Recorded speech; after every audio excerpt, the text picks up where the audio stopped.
There's a kind of discipline that makes laziness impossible. Not difficult, impossible. And today, you'll learn the system that created it. You've met people like this, the ones who never stall, who move before their mind even decides. While others delay, they're already done. While most are trapped in cycles of maybe later, they've already finished before the excuse arrives. You call them motivated, you call them lucky, but that's not what they are. They're trained. The truth is, laziness doesn't die from motivation. It dies from elimination. The monks of the Shaolin Temple knew that better than anyone. For over 1,500 years, they've built a way of life that makes rest feel like weakness and comfort feel like decay. They don't conquer laziness through energy. They starve it through structure. The Shaolin system was never about religion or superstition. It was about control. Total control over the body, the breath, and the moment. They trained in pain until the body stopped complaining. They repeated movements until choice disappeared. They built lives where there was no later, only now. And if you follow their logic, laziness stops being an emotion. It becomes impossible by design. But before I show you how that system works, I need something from you. If you find these videos valuable, subscribe to the channel and turn on notifications so you never miss the lessons that will sharpen your mind. And in the comments, tell me one thing you've been putting off, the one habit or task you keep postponing, and let's destroy it together. Let's begin. Evan Torres was 29 and tired of hearing his own excuses. His apartment was clean but lifeless. Half-read books, a yoga mat gathering dust, a stack of notebooks filled with plans that never reached day 3. Every morning began the same way. His alarm went off, and his mind whispered the same comfortable lie. 5 more minutes won't matter. He'd close his eyes, negotiating against himself, and lose another hour. He wasn't lazy in theory. He simply believed he needed to feel ready. But readiness never came. Days blurred into weeks, and the guilt that followed every failure became its own routine. The truth wasn't that he lacked motivation. He lacked friction, the kind that forces movement whether you want it or not. At work, Evan was competent enough to avoid attention, but never bold enough to lead. He stayed late scrolling through articles about productivity, filling his head with systems he'd never apply. He admired those who executed with precision, people who woke early and moved like machines. What separated them? It wasn't intelligence or opportunity. It was something invisible, momentum. They lived in motion while he lived in hesitation. He wanted that switch flipped inside him, the kind that made, "I'll start tomorrow" sound absurd. But every attempt to build discipline ended the same way, with intensity, burnout, and collapse. One sleepless night, while aimlessly watching videos, he stumbled upon a short documentary about Shaolin monks training in the snow. Their heads were shaved, their faces expressionless, their movements exact. They stood motionless for hours as snow fell on their shoulders, breathing evenly while frost gathered on their skin. The narrator said, "Shaolin is not motivation. Shaolin is removal." Evan replayed the line again and again. Removal. It didn't sound inspiring. It sounded terrifying. But the more he thought about it, the more it made sense. Motivation is fragile. What you remove from your life stays gone. He started researching the philosophy behind Shaolin practice and realized it wasn't mystical. It was structural. The monks didn't find energy. They built systems where failure was harder than success. Their day wasn't filled with options. It was governed by rules. Wake before sunrise. Move before the body argues. Train before the mind negotiates. Every habit was a form of removal. Removing comfort, removing hesitation, removing choice. Laziness, he discovered, thrives in freedom. The monks destroyed it by designing a life without escape routes. That idea hit harder than any motivational quote he'd ever heard. The next morning, Evan woke at 5:30. The alarm was sharp, his room cold. He didn't feel inspired. He felt angry. His body begged for the blanket, but he forced himself to stand. He remembered a monk's line from the documentary, "If it's optional, laziness wins." So he made it non-negotiable. He held a horse stance by the window for 5 minutes. Knees bent, thighs burning, breath shaking. It wasn't graceful. It was war. When the timer ended, he didn't feel strong. He felt emptied, stripped of excuses, stripped of comfort. It was the first honest action he'd taken in months. The next morning, he repeated it. Then again. The novelty wore off by day 3. replaced by dull pain and resistance.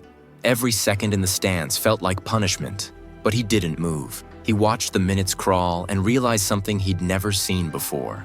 Laziness wasn't about effort. It was about negotiation.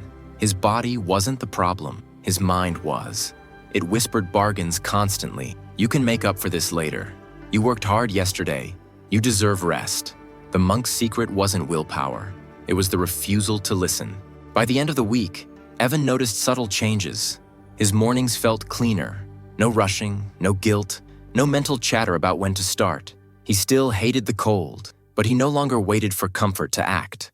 The system was small but brutal, and it began shaping everything else.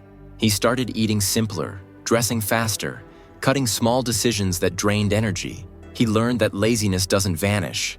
It loses oxygen when life becomes mechanical. Routine, he realized, is how warriors make discipline inevitable. On Sunday, he wrote a single rule on a piece of paper and taped it to his wall. Comfort is the enemy that waits in every decision. It became his mantra, a mirror he couldn't ignore. Each time his mind started to wander, the words pulled him back. He wasn't chasing results anymore. He was chasing consistency.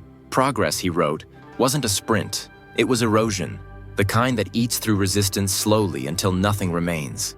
Evan didn't call it transformation. He called it honesty, because when the day began and the alarm screamed, there was no longer room for stories or plans.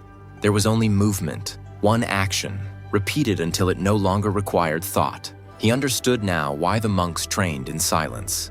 Words are where laziness hides. Motion is where it dies. The first week was over, and for the first time in years, he didn't need motivation. He needed the next sunrise. The second week began like a calm sea that slowly revealed what was underneath. The physical pain was no longer the main battle. It had dulled into something manageable, something familiar, but in its place came a new kind of torment, mental noise. Every time Evan entered the horse stance, his mind began attacking him with memories. It brought up unfinished projects, broken promises, and excuses so old they felt fossilized. The silence around him made everything louder. His mind wasn't used to being cornered. It started fighting back. This was the mirror the Shaolin master spoke of, the stage where your weakness looks you directly in the eyes and dares you to continue. He hated what he saw there. The mirror didn't reflect his body. It reflected his patterns, the way he gave up when things got hard, the way he lied to himself and called it rest. Every "I'll start tomorrow" now appeared as an act of self-betrayal. He saw how often he'd traded progress for comfort. He tried to escape the thoughts by turning on music, podcasts, anything to fill the silence. But the monks warned against distraction. They said, "Do not drown the noise. Witness it until it dies." So he stayed still, trembling, breathing, and watching his own chaos burn itself out. The process wasn't graceful. Some mornings he broke mid-stance, collapsing to the floor in frustration. Other mornings, he cursed the alarm, the monks, and himself. Yet slowly, a shift began. The voice that mocked him started losing conviction. The doubts came, shouted, and disappeared. His pain became predictable, almost rhythmic. He realized something profound. Laziness was never about energy. It was about avoidance. Every excuse he had ever made was protection from discomfort. The body didn't crave rest. It craved escape. Laziness, he saw now, was fear wearing the mask of logic. And fear loses power the moment it's observed without reaction. By the 10th day, he began to crave silence the same way he once craved distraction. Stillness had become magnetic. The first few minutes of training were agony, but somewhere around the halfway mark, something strange would happen. His thoughts would dissolve into background noise, leaving a clarity he'd never known before. It wasn't peace, it was precision. His awareness expanded, his breathing slowed, and his mind stopped negotiating. The monks taught that when the mind stops arguing with reality, it discovers obedience. Evan wasn't becoming stronger through effort. He was becoming stronger through surrender. Surrender to structure, to repetition, to the moment that always demanded something from him. Outside his apartment, life continued at its usual pace. Emails, traffic, endless small talk. But inside, something fundamental had changed. His tolerance for noise was gone. When people complained about motivation, he felt detached, almost foreign to their struggle. He saw the invisible chain that tied them to comfort, the one he used to wear proudly. He didn't feel superior. He felt sober. Laziness, he realized, wasn't a defect. It was a drug, and the modern world supplied it in endless doses. Scrolls, snacks, shortcuts. The monks weren't saints. They were addicts who quit. They built a life where relapse was impossible. Evan wanted that same sobriety. So he began to apply the Shaolin rule to everything. Every task was either done or not done, never discussed. When his brain said later, he moved immediately. When his mind said easy, he chose hard. At first it felt mechanical, but repetition gave it weight. Soon he didn't think about effort at all. He simply acted. And in those moments of unthinking motion, he discovered something the monks had hinted at, a glimpse of selflessness. When the action consumes you completely, there's no room for hesitation. Laziness can't survive where identity disappears. He wasn't pushing himself anymore. He was disappearing into the practice. Yet there were moments of relapse. One morning, he slept through his alarm and woke at 6. For a moment, shame hit him like cold water. But then he remembered another line from the teachings. Missing one sunrise does not mean darkness has won. He trained anyway. It wasn't perfect, but it was continuous. The monks believed that gaps are poison. The act doesn't need to be ideal. It just needs to be alive. Evan realized perfectionism was another disguise laziness wore. The desire to do it right was just another reason to wait. Better imperfect now than flawless never. By the end of week 2, Evan had stopped measuring progress by feelings. Discipline had made emotions irrelevant. The body woke, the mind followed, and the ritual continued like breathing. Coworkers noticed something different about him. His responses were shorter, his posture straighter, his pace deliberate. He spoke less and listened more. When problems arose, he didn't panic. He simply acted. The old version of him, the restless one, was still there, but shrinking. The mirror now showed someone new, someone calm enough to move without asking for permission from his own doubts. It was working, but the monks warned that inner control means nothing until chaos enters from the outside. They said a man can meditate in silence for years and still collapse the first time the world pushes back. The body must be tested under noise, under heat, under pressure. Evan didn't know it yet, but that test was coming. Life was about to interrupt his new order with a force strong enough to break anyone unprepared. The mirror phase was over. The real fight was about to begin. The first test arrived without warning. On Monday morning, his boss announced a new client deadline. Impossible, aggressive, and non-negotiable. The office fell into panic. Designers cursed, managers scrambled, and Slack turned into a storm. Evan felt the wave rising toward him, that familiar tightening in the chest that used to trigger avoidance. But this time, he didn't freeze. He watched the sensation like he had watched pain in the horse stance. He breathed. He responded instead of reacting. When others shouted, he typed. When others complained, he worked.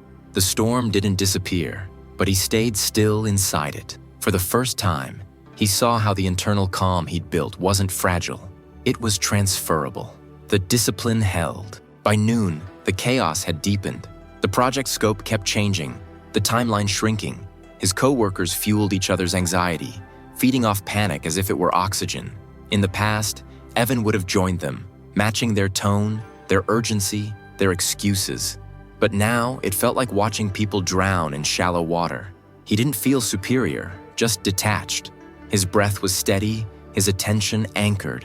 Every movement had a rhythm. Every task followed a pulse. The outside world screamed. The inside world remained silent. The Shaolin teachings echoed in his mind. Do not resist chaos. Let it exhaust itself. By 5 o'clock, he'd done the work of 3 people and spoken fewer than 30 words. The next morning brought the second test, disruption. His schedule, once flawless, was shattered by an emergency maintenance in his apartment building. Power out, water cut, no lights, no coffee, no comfort. Old instincts whispered, skip training, start tomorrow. But skipping wasn't an option anymore. He walked outside before sunrise, found an empty parking lot, and held the stance on cracked asphalt under flickering streetlights. The ground was uneven, the air cold. His legs shook, breath fogging in the dark. Cars passed, people stared, and shame tried to creep in. But something inside him had changed. Embarrassment couldn't touch presence. When you're fully inside effort, the world disappears. That morning taught him more than any quote. Discipline isn't built in perfect conditions. It's proven in broken ones. Anyone can be consistent when the schedule is neat and the air is warm. True control begins when comfort is gone. He remembered a phrase from the temple texts. If wind can stop your candle, your fire was never real. Laziness, he realized, always waits for conditions. Too tired, too loud, too late. Excuses wear infinite masks, but they all serve the same God: delay. So he trained harder in inconvenience, almost addicted to it. The harder life tried to interfere, the stronger the system became. By the weekend, he started noticing patterns. External pressure revealed exactly where his weakness hid. Noise made him crave silence. Fatigue made him crave shortcuts. Judgment from others made him crave approval. The monks had warned about these traps. They called them the 3 thieves of focus. Each one steals a piece of your mind until nothing remains for the task at hand. Evan began cataloging them like enemies. Every time one appeared, he labeled it out loud. Noise, fatigue, approval. Naming it removed its power. He realized the external test wasn't meant to defeat him. It was meant to expose the places where he still flinched. Then came the 3rd test, humiliation. During a late-night review, a senior manager criticized his work in front of the entire team. Harsh, public, unfair.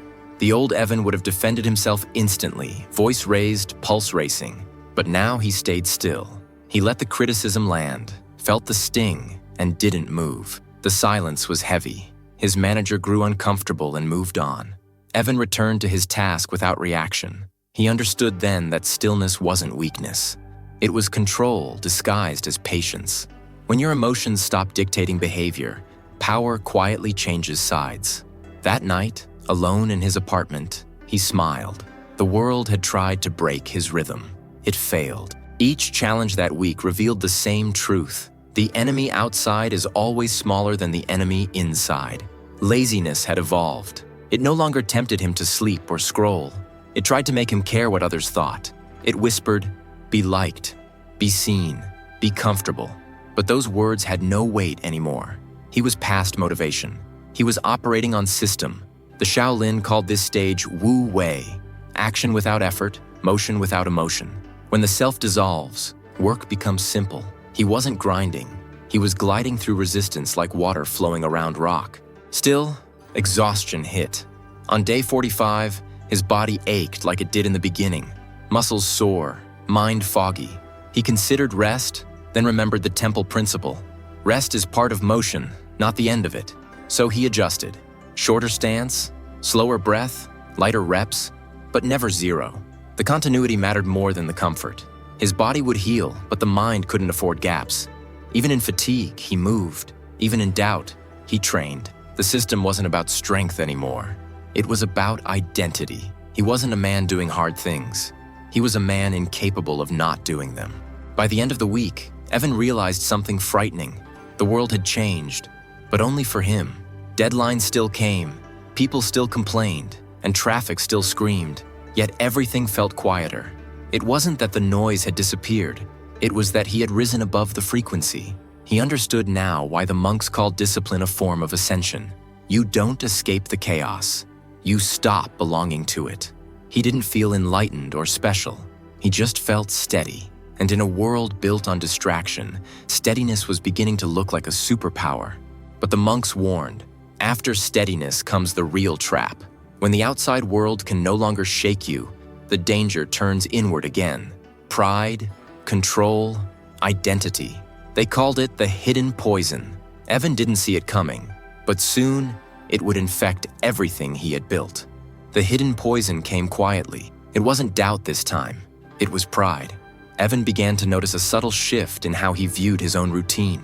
What once felt sacred was starting to feel superior. When he saw coworkers still struggling to focus, he felt a quiet satisfaction.